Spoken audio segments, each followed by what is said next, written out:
we're gonna react sa video. Meron siyang video initially na post last year and na-continue yung story niya this year. Couple of days ago, na-continue and nagkaroon ng update. So, bigyan namin kayo ng summary. Yung partner ko kasi, inano ko lang din sa kanya. Ito, yung issue about dun sa isang sasakyan na na-impound ng Highway Patrol Group, HPG. So, ang nangyari dito, na-impound yung kotse niya, tapos nakita niya na may gumagamit ng iba ng kotse niya. So, ayun, ano ba yung relevancy nito? Kasi as of now, kasi 'di ba, isa sa mga growing business or yung mga patok na business is buy and sell Oo. ng kotse, mga Yes, second yes. hand. Oo. So, ngayon, alam mo naman, may mga tao talagang gustong manglamang, mag-take advantage. Oo, ang daming scams ngayon. In Oo, so, today's world, mahirap oh, talaga magtiwala. mahirap talaga. Ito, nangyayari is ano pa supposedly dapat sila yung mag-protect. Sila pa yung nang lalamang. Itong video na to. Oo. Sige.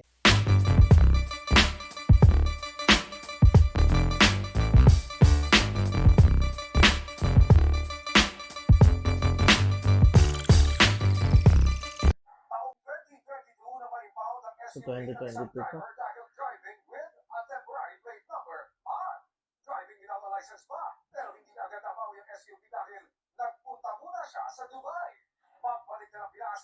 Oh, so may mali rin pala siya. Walang license. Wala siyang Kaya nga, license. Talagang impound yan. impound nga. Pag na-impound ka, Tapos PY. nasa ibang bansa pa yan.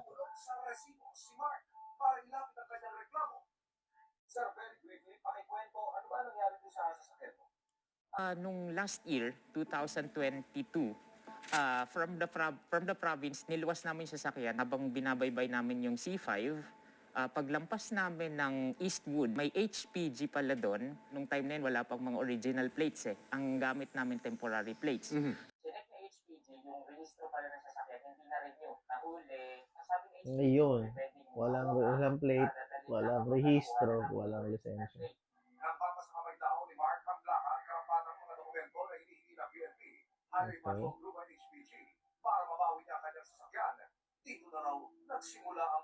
Ngayon. Nung pagbalik namin ng HPG sa Krame, sabi, possible makuha pero wala daw service from Krame to Laguna. So sabi, balik next week. Nung after nung week na yon, nag-flight na ako pa abroad. So, then ito, ngayong taon, nung June, bumalik na ako ng Pinas. Tapos, nung time ng pagdating ko ng Pinas, tumawag na ako sa HPG para i-verify yung sasakyan. Ayun yung kotse. Adventure yata. Adventure. Ayan, yung sinasabi ko sa'yo. Okay. Nakasabay niya. Kinutuban na siya. Ayun. Pag kinutuban ka ng ganun talaga, maniwala ka. Kaya nga. Sabi ko, kilala ko yung mugs na yun. Ganun na ganun yung mugs ng sasakyan ko. Di sinundan ko kasi parang familiar. Then, nung pinauna ko, sabi ko, ito yung sasakyan kung hindi ako nagkakamali. Pero alam ko, nasa impounding to. Pero, nung nakita ko, ang plaka iba. Sabi ko, baka hindi to. Then, nung nakita ko yung sticker, conduction sticker, Ayun, buti na lang, kabisado mo yan, kaibigan.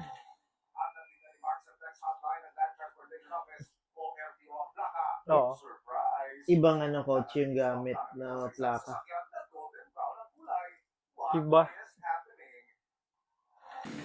Sa isang area naman ng Camarines sa Caloocan pa rin, nakuna ng CCTV video ang kanyang sasakyan na dumaan po sa isang kalsada. yun yung babae, hindi lang masyado manotice since gabi, midnight. Anong naging palatandaan yung inyo yan? Okay, yung headlight, makikita sa CCTV naka-angel eyes. Dito, makikita talaga yung mugs. Kasi pag car owner, alam mo talaga na kotse mo eh. Kahit malayo yan. Pag kotse mo yan, alam mo yan. Kamukhang kamukha.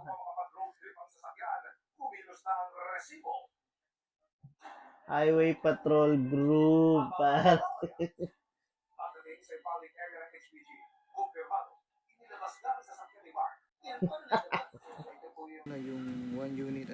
Silver pinull out noong February 23, 2023. Naku po, asan ang SUV, mga sir?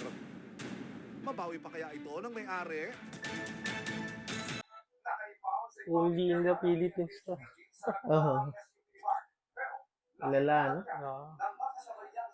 Quezon City, ang catch, ang SUV, iba na ang plaka. Pero nang tignan ni Mark ang production sticker, kumpirmadong ito na nga ang kanyang sasakyan. Ano po plano nyo ngayon? Plano naming mapatigil talaga yung ginagawa nilang yan. Ano po ang naging pasyon ninyo para itago ninyo yung inyong pagkakakilanlan, sir? Natatakot din kami kasi nabalitaan namin sa isa sa aming nalapitan before na marami nang gantong reklamo pero hindi na nila tinutuloy. Kasi natatakot din sila, lalo't pulis at HPG pa. Kung yung mga So, yun, no? Sinabi nga doon na maraming complaints or reklamo na related yan. Ako kasi, pag na-impound ng kotse mo, motor mo, para sa akin, TY na yun. Goodbye na. Hindi mo naman ako ikaw sa Pag na-impound? Oo. What do you mean? Pagka na-impound nila yun. Ako, before, na-impoundan din ako, pero dapat matubos mo kasi agad eh. Yung risk na matagal na tapos nag-abroad pa siya. Sa bagay. Oo, kasi mas prone sa mga ganyan. Akala, ay, di na tutubusin. Oo. Gamitin namin. Pero hindi reason yun eh. Di ba? Tama naman. Oo.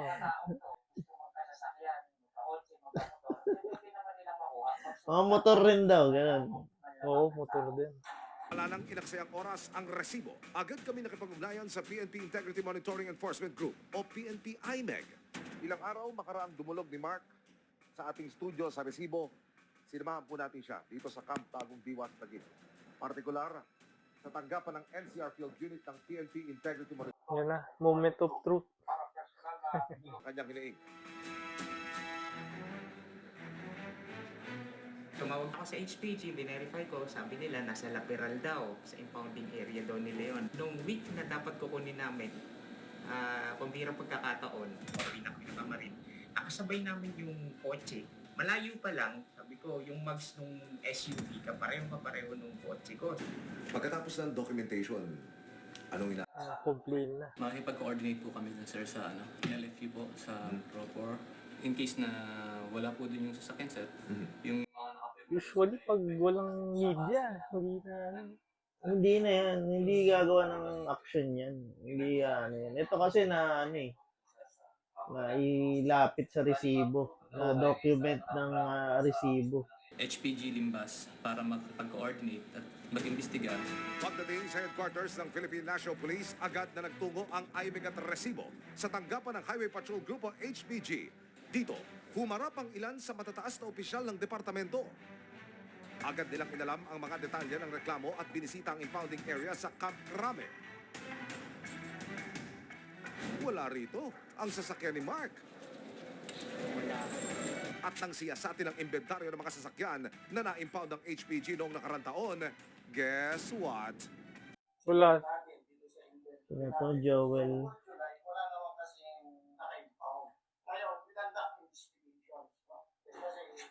Joel Mendoza, PNP Special Official Division, PNP HPG. Siyempre, takpanan na. Sabit kasi sila lahat yan eh. Baka ginagawa na talaga nila yan. Modus na yun. Open secret ba? Itong sasakyan. Pero by your system, tumadaan muna talaga ho dito bago dalhin sa Laguna. Yes, kasi dodokumentuhan natin yan eh. Malinaw na hindi pumasok sa database ng HPG ang pagkaka-impound sa sasakyan ni Mark noong nakarang taon. Sinigurado naman ng HPG. Joel Mendoza, public servant. I-conduct inventory sa mga natin. No?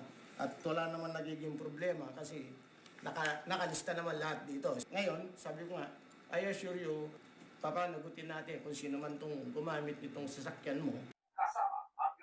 Ako sa tao, minsan kinukutuban ako yung mga hindi mo na dapat pagkatiwalaan. Oo. Na-sense mo yan eh. Oo. Doon siya nagsasalita ka na medyo di ako panatag doon. Pinagtatakpan na yung kanya-kanyang na yan. Sasabit sila lahat dyan eh. Kanya-kanyang save na sarili. personnel na o mga taong involved. Titignan po natin kung ano yung maaari natin isang criminal. Kung may involved Daming mga Montero, SUV, no? May mga high-end pa, car pa. Persons of interest. Tinignan din ang otoridad ng Black Hawk ang mga gwardyang Ayun. Tingnan mo, nakaano pa rin, no? Manual, pa rin, handwritten. pwedeng burahin yan eh. O pilasin lang yan, Oo. di ba? Ayan. Daling i-tamper din mga ganyan. kumpirmado sa Black Hawk Ayun, Pero buti August. public area noong August 16, 2022. Malinaw na malinaw rin. 6 months. Hindi kasi kinukuha. Kaya akala, hindi natutubusin. 6 months eh, after Oo. 6 months. Tapos nag-abroad daw eh. Mas tumibay na ang resibo ni Mark at ang highway na inilabas ang kanyang sasakyan lang walang matitulog. Nag-verify ako sa HPG. Lagi nila sinasabi, nasa Laperal nga daw. Nasa Laperal, nasa Fairview pala. Wala sa Laperal. So upon checking, ngayon nga, nakita Sakit yan as a, unit owner, di ba? Ito hindi siya buy and sell. Ano din siya. Kotse niya talaga, pang personal yun. Oo. Sorpresa ang tumambad sa gitna ng investigasyon. Pero nagiging siguro yung mga sakyan doon, no? Ayan o. Swerte pa siya. Kaya nga swerte ka sir, hindi na-stay doon yung sasakyan dahil kung hindi kakamote din ang nakakapit diyan. Hindi ba yung karmal niyan? Ayan. Tignan mo pinaggagawa niya. Yung mukha. Nang gaslight pa eh. Swerte ka. Wala Kunyari, wala siyang no? Siyempre, kanya-kanya talaga yan. Tignan mo to. Dapat isama niya yan sa sa reklamo eh. Feeling ko may, may kasabot siya. Yan, isa yan. Feeling ko lang. Feeling mo lang. Kasi masyadong defensive eh. Oo. Agad na sinuring Mark ang sasakyan niyang nawala sa kanya sa loob ng halos isang taon. Bago ma-impound ang SUV, nasa mahigit 45,000 kilometers. Baba Ang pa. mileage nito ayon kay Mark. Bago pa yan. Ngayong lumitaw na ang kanyang sasakyan. Kasi at least 20. Grabe. 54,000 ka. Mukhang Ginoy-ride. Ano ba yan? mukhang na gano'n eh. Naglaon yun pa. Kaya nga eh. Ginawang daily, no? Na siyang nakapirma sa pagkulang ng sasakyan ni Mark. Yun, no? February 2023. Pero hindi siya nakarap dahil daw di umano sa isang emergency. Yung pangalan, no? Bigay ng anumang karagdagang payag ang HPG para alamin ang aksyon na gagawin sa reklamo ni Mark. Kinapanayam ng resibo si Department of the Interior and Local Government o DILG Secretary Benjamin Abalos. Sek, idudulog po namin itong hinaing ng isa nating kababayan na na-impound yung kanya sasakyan. Sa investigasyon, lumalabas po na ginamit ito na po magiging move niya. Dapat matigil yung practice na yan. Ano bang ebidensya meron dito? Secretary, sir, sa inihaing ebidensya ng complainant, meron ho siyang CCTV video. Kung ako dun sa nagko-complain, sasama ko yung kanina. Yung nagsasabi pa ng total hinasel nyo, hassling ko kayo lahat. Dapat total investigation talaga. Pahiya yung buong HPG sa ganyan. Sa sinabi ko sa akin, mukhang matibay ebidensya. Hindi naman lahat sila ganyan, pero dahil sa mga ginagawa niyang mga yan, mukhang pangit yung image nila eh. Kaya, Nakakainit ng ulo. Iba pa, sobrang yabang pa pagkausap ko niyan. wala eh. Naging sistema na kasi yung mga ganyan. Nakaugalian eh, no? Ay. Siyempre, matatakot yan. Makapagbantaan yan eh. Mga pulis yan eh. Itong ang ginagawa natin eh. Baka mapagbantaan tayo dito eh. Huwag naman. Huwag naman sana.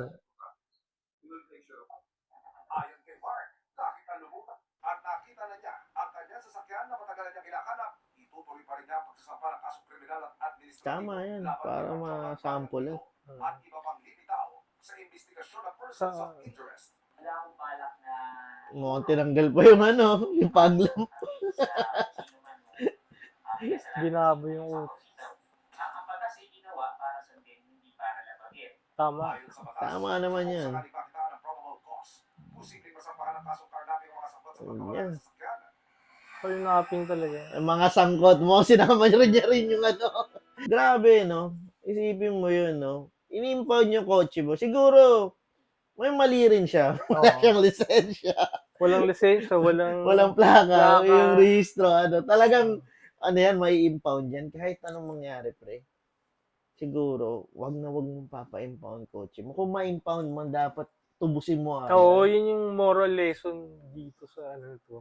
Kasi, nagkakaroon pa yung mga ganyan. Yung mga, alam nilang baka hindi mo tubusin, gagawa sila ng crimes. Oo. Gamitin. Mag-iinteresan. Kasi karnapin yan eh. Tapos yung mga involved pa, mga Oo. persons Oo. in authority. Tama Oo. ba? Oo. Only in the Philippines na eh. Ikaw, yung family nyo is big. Kasi family of lawyers kayo. Oo. Ganyan, di ba? So, talagang, siguro pag pinakita natin to sa kapatid mo or sa, sa dad mo, mapapakamot na lang ng ulo. Kaya, tsaka malaking ano talaga, laban niya, may video footage siya ng actual na Walang ano ginagamit. yan. Ang problema kasi dyan, suspended. Oo. Tapos, makakabalik rin eh. Yun Pagka nga eh. medyo na, die down na yung issue. Yun nga din yung ano ko dyan, baka after nung, kasi this is way back 2022. So, sana, dati kasi, nung previous admin, pag may mga ganyan ka, ano ka sa mga war zone, i-destino ka sa mga basilan. Ganun ba? Kaya yung iba, nagre-resign talaga. Takot. Baka Machugis. matsugi ka dun sa busaya po. Ayan, sabi sa comment, pustahan hanggang ngayon, wala pang nakakasuhan. Sige na rin, sige paki-update ng kaso nito sa HPG. Grabe, luma na to, lumang resibo. Oo nga, luma na pala sila. Kala ko naman may update kasi napahiya ako dun.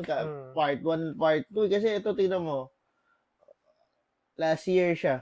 Meron dito sa amin, retired police, bumibiyahe ng Colorum. Dati, na nahuli ngayon, ganun pa rin ginagawa. Saan ba pwedeng mag-report? Hindi Ito, ba? hindi na related eh. Gusto lang ano yun yung kapitbahay. Wala bang pictures ng HPG para maaging aware mga tao. Yun nga eh. So yun nga medyo siya, mahirap siya na sitwasyon, lalo na kung business mo is buy and sell. Kasi syempre minsan yung mga buy and sell, open deed, tapos yung iba paso yung rehistro pag binili. Yung alam mo, binili mo tapos nahuli ka. Impound yun pagpaso yung talaga. So, yun dapat iwasan natin. Yung moral lesson dyan, dapat updated yung drivers kasi siyempre. Driver's license. Hindi ka pwede mag-drive ng driving without license. Ano yun? Delikado. Hindi lang sa'yo eh, pati sa mga kasabay mo sa daan. Saka sakit siya sa ulo talaga. You're always big on doing your own due diligence. Yes. Make sure na updated or hindi expired yung rehistro mo, yung lisensya mo. Oo. Lalo pag family involved, kuwari, yung family mo, family car. Oo. Diba? Siyempre, dapat ka din, very keen ka sa mga personal use. Personal. Kasi siyempre, apektado yung yung pati pamilya mo pamilya mo, hindi ka makapag Lalo rin pag livelihood mo yun. Yun ba yung mga Grab din. Dapat i-rest assured natin na hindi lang yung maintenance sa kotse, pati yung paperwork. Maayos. Tama ka doon. So, tune in guys every week, iba-ibang segment. Thank you. Thank you guys. Thank you for watching.